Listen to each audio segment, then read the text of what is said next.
पुरुषं महान्तं आदित्यवर्णं तमसः परस्तात् तमेव विदित्वा अतिमृत्युमेति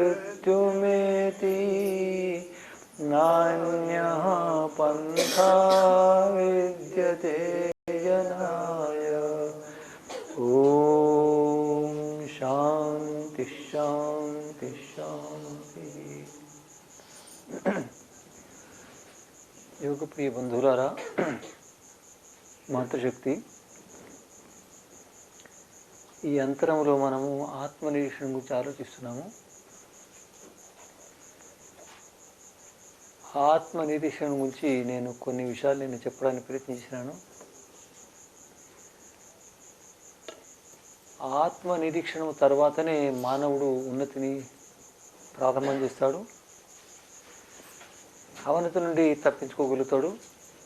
ఆత్మనిరీక్షణ చేయకుండా ఎవరు కూడా ఉన్నతిని సాధించడానికి వెళ్ళలేదు. ఉన్నతికి మూలాధారము భూమిక ఆత్మనిరీక్షణ. పరనిరీక్షణ సరళము, ఆత్మనిరీక్షణ కఠినం. ఆత్మనిరీక్షణ తనను తాను ఎవరు కూడా పరీక్షించుకోరు.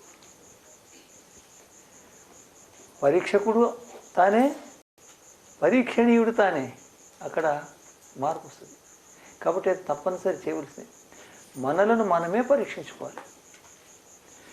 మనలను మనం ఎంత పరీక్షించుకోగలుగుతామో అంత ఎవరు కూడా మనల్ని పరీక్షించలేరు. మనము మన దోషాలను వదిలిపెట్టాలనుకుంటే మనం స్వయంగా దోషాలను తెలుసుకోవాలి. మనం మన దోషాలను తెలుసుకోలేంత వరకు మన దోషాలను ఇతరులు తెలుసుకోలేరు.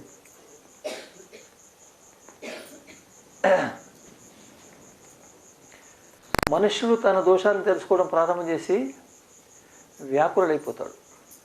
తన దోషాలను చేసి చాలా ఆవేదన చెందుతాడు. ఆవేదన కలుగుతుంది. ఏమిటి నాలో ఇన్ని దోషాలని, నేను ఏ విధంగా వీటిని దూరం చేయాలి, ఏ విధంగా దూరం చేయగలుగుతాను, ఎవరు సహకరిస్తారు అని ఆలోచిస్తూ ముందుకు. ఆత్మనిరీక్షణ భగవంతుని సాక్షాత్కారానికి అద్భుతమైన మెట్టు. ఆత్మనిరీక్షణ అంటే ఆత్మను పరిశీలించడము, తనను పరీక్షించడము. పరమాత్మ సాక్షాత్కారం ఎక్కడ జరుగుతుంది? ఆత్మలో. మనం ఆత్మని వదిలిపెడితే ఇంకెక్కడ వెతుకుతాము? ఎక్కడ భగవంతుడి సాక్షాత్కారం వెతకాలి?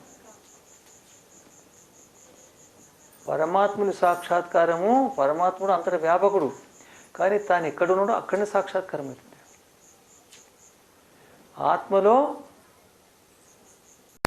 పరమాత్మ సాక్షాత్కారం జరుగుతుంది. ఆత్మ బయట జరగడానికి వెళ్ళి మనం ఆత్మని పక్కకు పెడితే ఆత్మ అంటే ఏమిటో మనకేమి తెలియకపోయే. మొట్టమొదటి పట్టడం అంటే నేను ఏమిటి, నా పొరపాటు ఏమిటి, పొరపాట్లు ఎందుకు చేస్తున్నాను, ఆ విధంగా పొరపాట్లను ఏ విధంగా దూరం చేయాలి, దానికి ఎవరు సహకరిస్తని పొరపాట్లను దూరం చేయడానికి ఆలోచిస్తూ పొరపాట్లు ఎక్కడికే జరుగుతున్నాయి, పొరపాట్ల కారణం ఏమిటిది, ఈ విధంగా ఆలోచిస్తూ ఎక్కడుంటాయి పొరపాట్లు, ఏ విధంగా ఉంటాయి, ఎవరు సంగ్రహం చేస్తారు, ఇవన్నీ ఆలోచిస్తూ చివరికి ఎక్కడ పోయి ఆగుతాడు? అన్నిటికీ ఆత్మ ఆధారం. ఆత్మను వెతుకుతూ దాని నిజస్వరూపాన్ని తెలుసుకోవడానికి ప్రయత్నం చేసి చివరికి సూక్ష్మంగా దాంట్లో వ్యాపించిన పరమాత్మను సాక్షాత్కారం జరుగుతుంది. అంతవరకు జరగడానికి వెళ్ళి ఆత్మను ఆత్మ పరిశీలన చేయకుండా ఆత్మ సాక్షాత్కారం జరగదు. పరిశీలన అంటే దర్శనము, పరీక్షించడము. అది లేకపోతే దర్శనం ఎక్కడ? ఆత్మ దర్శనం లేకుండా పరమాత్మ దర్శనము అసంభవం. మనం ఎక్కడ ఉంటామో అక్కడనే తెలుసుకుంటాం. మనం లేని చోట మనం ఎక్కడ తెలుసుకుంటాము? మరి మనము ఆత్మ బయట లేము, ఆత్మ లోపల ఉన్నాము. మీరు నేను అని అంటారా? అనరా? నేను అంటే ఏమిటిది? ఆత్మ అంటే ఏమిటిది?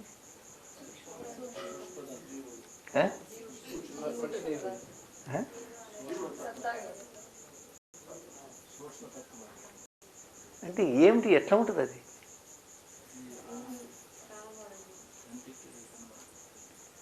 లక్షణమేం కాదు, కంటికి కనపడని పదార్థాలు చాలా ఉన్నాయి. ఇది అంత సరళం కాదు. చిన్నప్పటి నుంచి నేను అంటాడు, ఎంతవరకు అంటే జీవించి ఉన్నంతవరకు అంటాడు. అది నేనంటే ఏమిటి ఎవరు తెలియదు. నేనంటే ఇదా, నేనంటే ఇదా, నేనంటే ఇదా, నేనంటే ఇదా, ఏమిటి నేనంటే ఇదా, ఏమిటి నేనంటే అదే తెలియదు. అర్థమైందా? నేను లావుగా ఉన్నా, నేను సన్నగా ఉన్నా, నేను పొడుగ్గా ఉన్నా, నేను పొట్టిగా ఉన్నా, ఎర్రగా ఉన్నా, నల్లగా ఉన్నా అంటమా? నేను స్త్రీని, నేను పురుషుణ్ణి, నేను బాలకుణ్ణి, నేను వృద్ధుని, నేను రోగిని, నేను బలవంతుని. ఏమిటిది నేను అంటే ఏమిటి? ఇంతకు ఏమిది అర్థం కాకపోయా. ఓ చిన్నపిల్లవాడు నేను అంటాడు, 90 ఏళ్ళ వృద్ధుడు నేను అంటాడు, లావుగా ఉన్నవాడు నేను, సన్నగా ఉన్నవాడు నేను. అంటే ఏమిటిది అది? చాలా సూక్ష్మ విషయం. మనము నేను దేన్ని అంటున్నాము ఆలోచిస్తే మన బుద్ధికి చిక్కదు. కానీ వదిలిపెట్టడానికి వీలుండదు. నేను ఏమిటి అది పరిశీలించే వ్యక్తి వదిలిపెట్టడం మధ్యలో అంతం తెలుసుకుంటాడు, దీని చివరి స్వరూపాన్ని తెలుసుకుంటాడు. ఏమిటి నేను దేన్ని నేను అంటున్నాను? దీన్నా ఇది లేనప్పుడు కూడా నేను ఉంటా, దీన్నా ఇది లేనప్పుడు నేను ఉంటా, దీన్నా ఇది పోయిన తర్వాత నేను ఉంటా, ఇంత ఉన్నప్పుడు అంటే అది సన్నగా ఏమినా కూడా నేను ఉంటా. ఏమిటి నేనంటే అంటూ నేను అంటే నేను అనే పదార్థాన్ని మనము ఎక్కడికి వెళ్ళి మాట్లాడుతున్నాం? మనము ఏది మాట్లాడుతున్నది, ఏది వింటున్నది, మాట్లాడడానికి ఏం సహాయం, ఎన్ని విషయాలు అంటే ఆత్మని ఫస్ట్ ప్రారంభం. ఇది జీవితంలో ఉన్నతికి ఆధారం ఇదే, మొదటి మెట్టు ఇదే. క్రమంగా పరిశీలిస్తూ చివరికి ఎంతవరకు చేసుకుంటుంటే ఆత్మ సాక్షాత్కారము, తదుపరి పరమాత్మ సాక్షాత్కారం.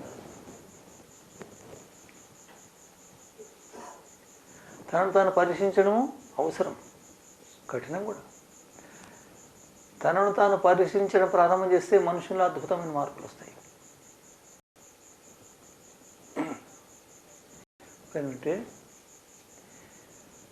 మోసము కౌన కుటిలు కలు కామి, మోసము కౌన కుటిలు కలు కామి అంటే మీకు హిందీ రాదు కదా కష్టం. మో అంటే నేను, సమ్ అంటే వంటివాడు, నాటువంటి వాడు కుటిలుడు లేడు, కలుడు లేడు, మూర్ఖుడు లేడు, కామవాసన సంతప్తమైనవాడు లేడు. అట్లా తాను చూసిన తర్వాత మందిని ఎక్కడ చూస్తాడు?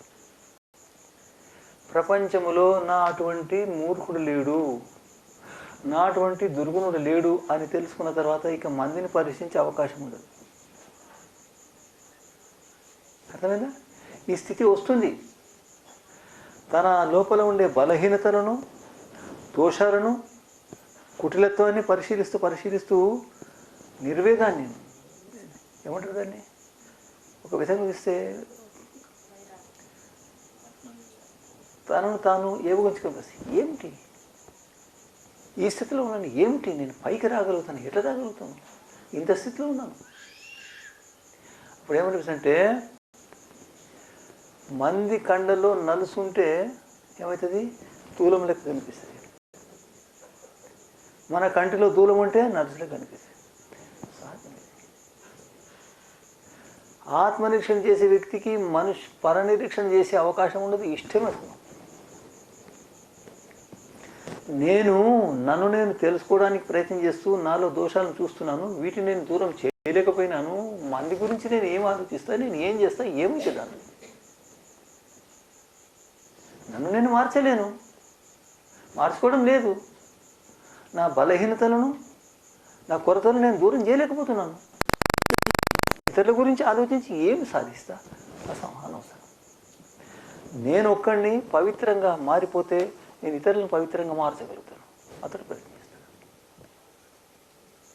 ఒక్కొక్కసారి మనుషుల్లో ఆత్మనిరీక్షణ వస్తే, మార్పులు వస్తే ఒక ఉదాహరణ చెప్తాను. జ్ఞాపకం వచ్చింది. మీకు ఉదాహరణ తెలియదు. పత్రికలు చదివితే ఏమని తెలుసుకుంటుంది కానీ మిగతా ఎవరికి తెలియదు. ప్రాచీన కాలంలో గురువులు విద్య నేర్పేవారు డబ్బులు తీసుకోకుండా. మీరు మీ పిల్లలతో డబ్బులు తీసుకొని నేర్పుతారా? ఏం తీసుకుంటారు?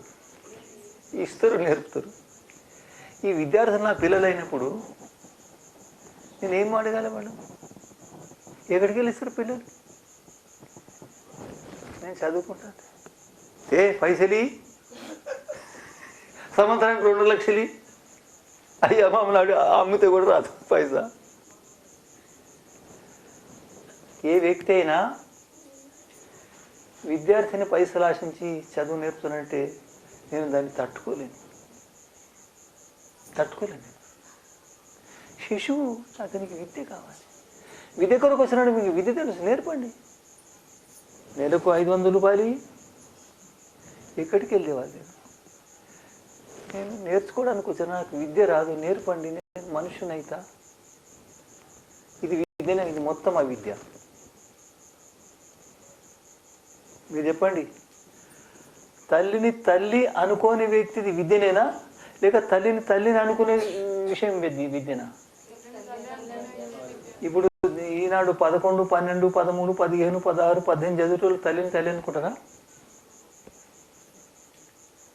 1000 మంది ముందట ఆయనకు సార్వజనిక సన్మానం జరుగుతుంది. 1000 మంది ముందట ఓ రాజు ప్రపంచాన్ని గురువుని జరుగుతుంది. అకస్మాత్తుగా వెంట్రుకలు మాసినాయి, బట్టలు తినిగిపోయినాయి, కాళ్ళ మడిమలు పగిలిపోయినాయి, కాళ్ళకు దుమ్మంటింది. ఎవరామే? తల్లి. మధ్యలో ఏం చేస్తాడు? అన్నీ ఆపేసేసి చరణ స్పర్శ చేస్తాడు. అమ్మ నీ కృప నేను. రాంప్రసాద్ బిస్మిల్ అక్కడ చిత్రం ఉన్నదా లేదా? మస్తు మంది ఎవరెవరు పెడతారు. రాంప్రసాద్ బిస్మిల్ చెల్లెలు बहुत दुख होता है. ఆమె చెల్లెలు ఒక 20 ఏళ్ల క్రితం సార్వదేశ సభలో సూచన ఇచ్చింది. సార్వదేశ సభ రాసినారు, రాంప్రసాద్ బిస్మిల్ చెల్లెలు ఆమె ఏమిటంటే, నా ఆరోగ్యం చెడిపోయింది, నా కోడల ఆరోగ్యం చెడిపోయింది, మేము ప్రభుత్వాన్ని మా శరీర పరీక్ష చేయించమంటున్నాం చికిత్సకుల ద్వారా, కానీ ఎవరు మా మాట వినేవారు లేరు. ఆమె ఎవరు? రాంప్రసాద్ బిస్మిల్ చెల్లెలు. రాంప్రసాద్ బిస్మిల్ క్రాంతికారిగా మారి ఇంగ్లీష్ వాళ్ళని ఇక్కడికి తరిమేయడానికి నడిపించే ప్రయత్నం చేసినప్పుడు ఆయన ఏమంటుందని, చిన్న తుపాకీ నేను తీసుకొని పోతే పట్టుకుంటారని చెప్పి చెల్లెలు చెప్పాను, నువ్వు తీసుకురమ్మంటుండే. ఆమె దాచిపెట్టుకొని వెళ్ళిపోతుంది. ఆమెకు ఆరోగ్యం చెడిపోతే ప్రభుత్వము సహకరించేసి తెలియదు. చలో అన్నకు శిక్ష, ఊరి శిక్ష.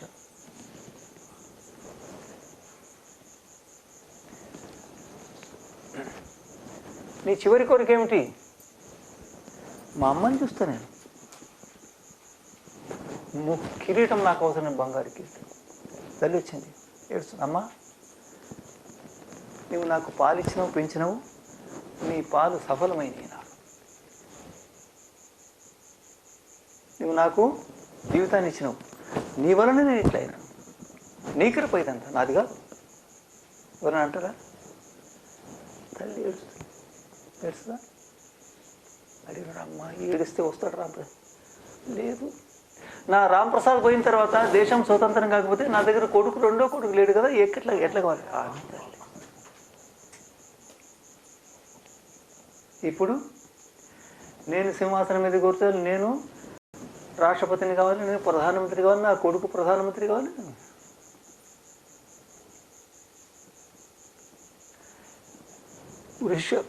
సందర్భం చెప్తున్నా, ఉరి శిక్ష తాడు వేయడానికి వస్తాయి. అప్పునే పైన ఇంకా మీరు గోరఖ్పూర్ పోయినారా? ఇప్పుడు పోదాం రండి, చూపిస్తున్నాను. ఆ కారావాసం చూసినాను, ఇంత గద్దె కట్టినారు, పాలు రాత్రి చెక్కబడింది. I wish the downfall of British Empire. मैं अंग्रेजी साम्राज्य का नाश चाहता हूँ. నేను మళ్ళీ అతి త్వరగా జన్మించి బంధువుల ఇంటిలో కానీ ఎక్కడైనా జన్మించి ఇంగ్లీష్ సామ్రాజ్యాన్ని నాశనం చేయడానికి నిరంతరం ప్రయత్నిస్తాను. నేను ఎంతవరకు సామ్రాజ్యాన్ని నాశనం చేయను అంతవరకు మనుషులుగా జన్మిస్తూనే ఉంటాను. అర్థమైందా? ఏమిటది? ఆత్మనిరీక్షణ. నా దేశం నా ఉపదేశం ఉంటుందా? కిసి కామ్ కానీ. ఇప్పుడు చెప్తాను కట్టము.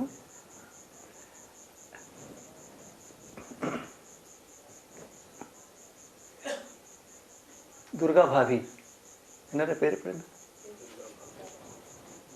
దుర్గా భాభి వినరు. ఎవరు వింటారు?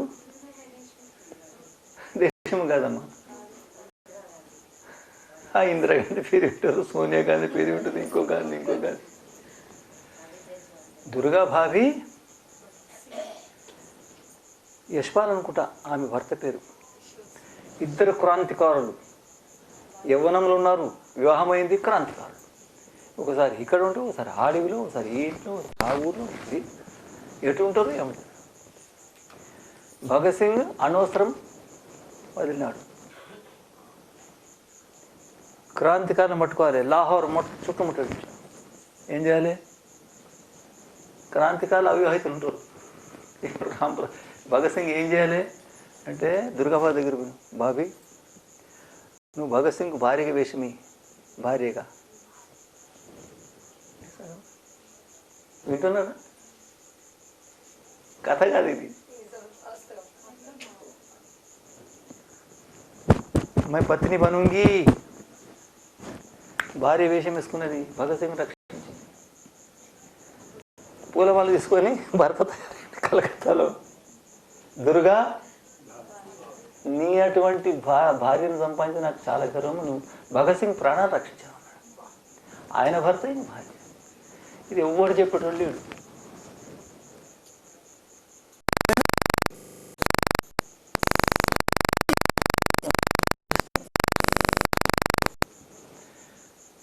పాణిని ఎవరు?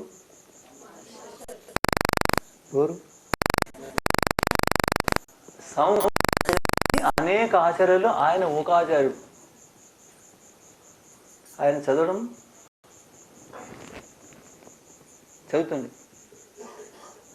పిల్లలు మీద వస్తుంది. ఏదైనా గురువు గారు శిఖకు తాడు కట్టి మొల కట్టేస్తాడు.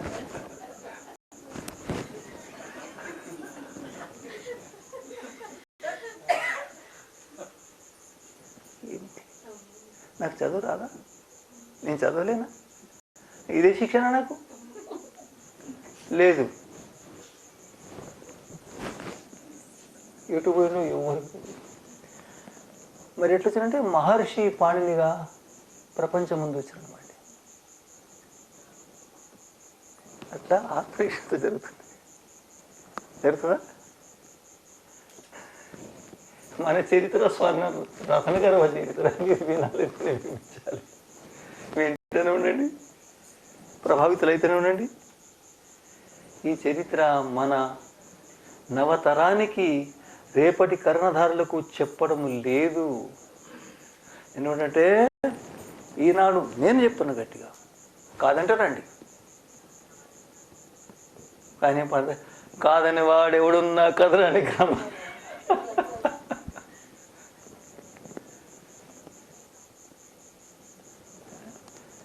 సమస్త ప్రపంచానికి కేవలం ఈ దేశమే గురువు కాగలుగుతుంది, ఇప్పుడు భవిష్యత్తులో కూడా.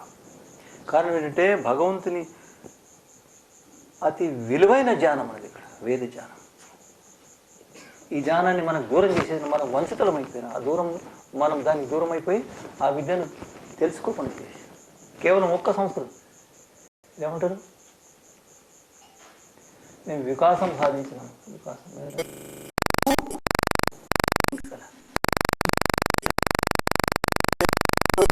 భాష కాదు,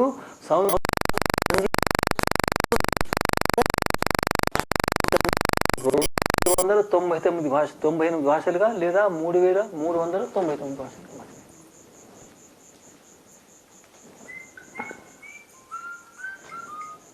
మొత్తం ప్రపంచంలో ఇంగ్లీష్ భాష ఉన్నదంటారు బేకార్, వ్యర్థం, అసత్యము, మిథ్య. ఇక్కడన్నది వీళ్ళ పుర్రెలలో ఉన్నది.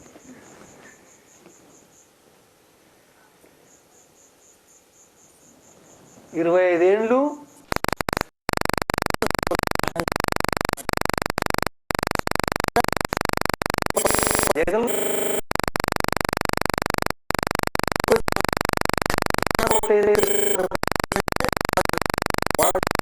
అయితేనే మీరు కాబట్టి మీరు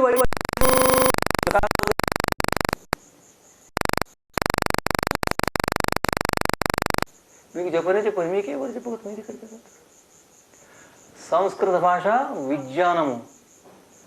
సంస్కృత భాషలో విజ్ఞానాలు ఉన్నాయని కాదు. చదవకండి, నా దగ్గర రండి, నేను మీరు అయిపోతారు, ఆచార్యులు అయిపోతారు. నేను చెప్పడం కాదు, ఉన్నదా లేదా? ఉన్నదంటే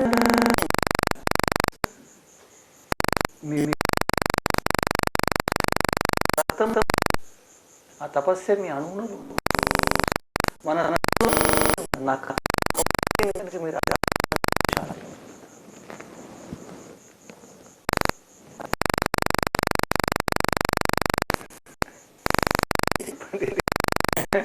మీతో వాటి బరువు తేలికైపోతుంది.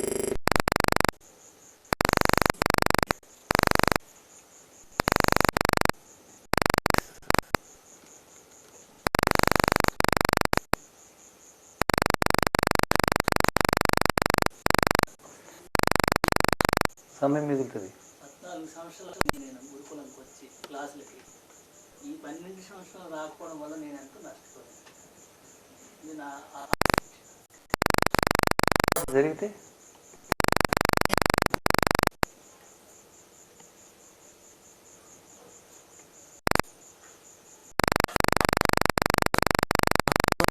జరిగితే అవి చెప్పండి. పొరపాటు జరిగితే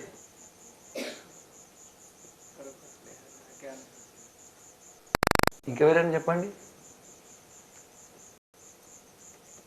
చెప్పండి.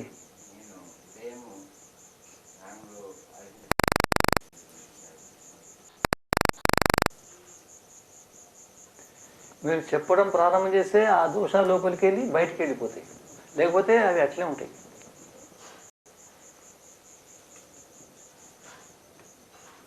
మీరు చెప్పండి. మౌనాన్ని పాటించాలి అనుకుని శిబిరానికి వచ్చాను, కానీ మౌనాన్ని పాటించగలుగుతున్నాను, పాటించాలి. ఠీకే. ఇంకెవరైనా?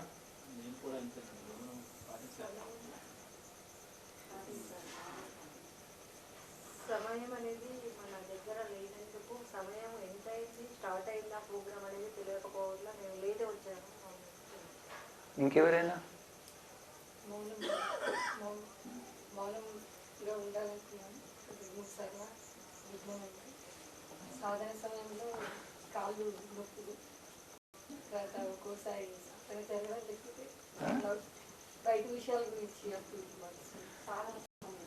ఎప్పటికి చెప్తూనే ఉన్నాను. మీరు కొత్తదేం కాదు, చెప్తే పర్యాయం అయిపోయింది అనుకుంటారా, వంత అయిపోయింది అనుకుంటారా? పాటించండి. మీకు ఇంటి దగ్గర పోయిన తర్వాత పాటించే అవకాశం ఎక్కడ దొరుకుతుంది? ఇక్కడ దొరకకపోతే అక్కడ దొరకదు. ఇక్కడ మీరు ప్రయత్నం చేయాలి, కానీ అక్కడ ఏం ప్రయత్నం చేస్తారు?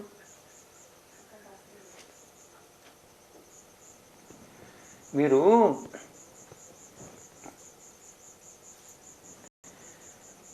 మీ కొరతలను, దోషాలను చూడడం ప్రారంభం చేస్తే నిశ్చితంగా పైకి వస్తారు. దాన్ని పక్కకు పెడితే ఎవరు రారు, ఇంతవరకు రాలేదు కూడా.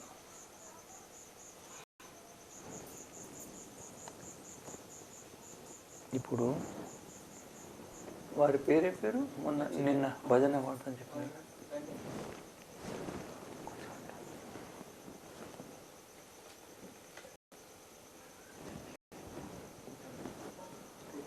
ఇక్కడ ఎవరు చెప్పినారు భజన పాడతారు? నిన్న మీరు చెప్పినారు.